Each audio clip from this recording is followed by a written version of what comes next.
Live at 5, breaking developments tonight in the recent case of a double murder. A suspect accused of killing family members, accused of trying to do the same to someone else. And the uptick in violence across the metro showing no signs of slowing down. Omaha recording more overnight shootings.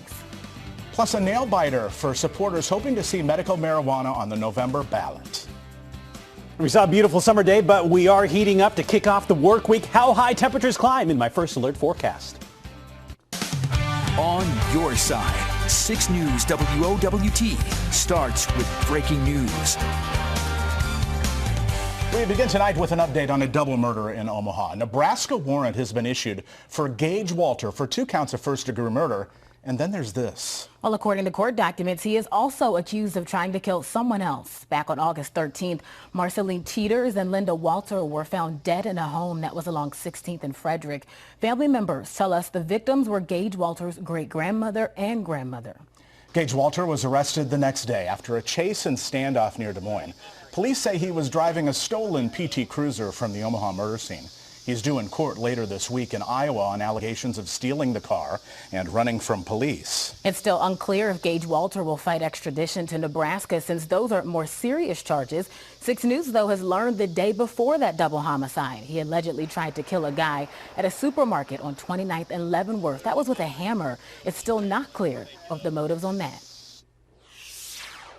In developing news from Miller tonight, the Omaha Police Department is investigating recent social media posts about threats to a district school. Detectives have worked closely with Miller schools to identify those involved. They did not confirm which school was targeted, but said a juvenile was arrested in connection to the threat. Omaha police are investigating 2 separate overnight shootings that left 2 people injured. In the first case, a person arrived at Nebraska Medical Center. It was a little after 2 a.m. with gunshot wounds.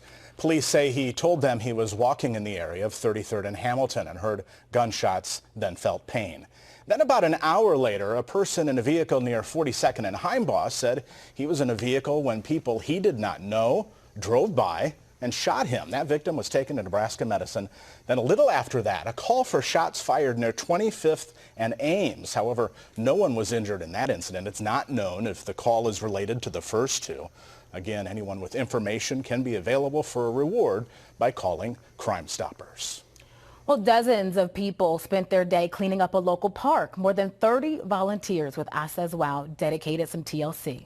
They were picking up trash there. The group's name stands for Save the Earth from A to Z, and we are one family. Part of this mission, helping keep public spaces clean.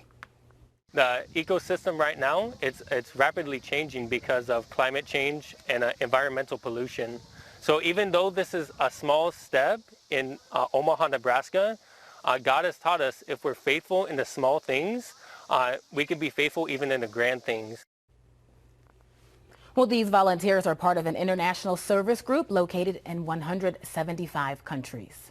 Hey, you probably noticed we have some new digs around here. Welcome to our new home for WOWT 6 News. You'll be seeing a lot of it in the coming days. Boy, we are excited. Despite moving just a few hundred feet next door on Farnham from our old station, our transition here in this new building features brand new modern technology to give you, our viewers, the highest quality of news. All comes down to just doing our job, though, doesn't it? Well, that means meteorologist David Keller has some brand new tools in the forecast center. All right, so what's better than launching a new set? Launching a new set on a day that's 70s and sunny, David. Right. So can you deliver that? It doesn't get much better than the weather we had today, especially for August, and certainly a nice day to have some quiet weather. At least here in the weather centers, we've been making all these transitions. We've had a few clouds kind of bubbling up this afternoon. We'll come in a little bit closer to the metro here, and you can see that cumulus field that has kind of fired up in the heat of the afternoon. Temperatures are still fairly comfortable. We're sitting at 83 degrees right now here in Omaha. Light northeast breeze around 5 miles per hour. Most of the metro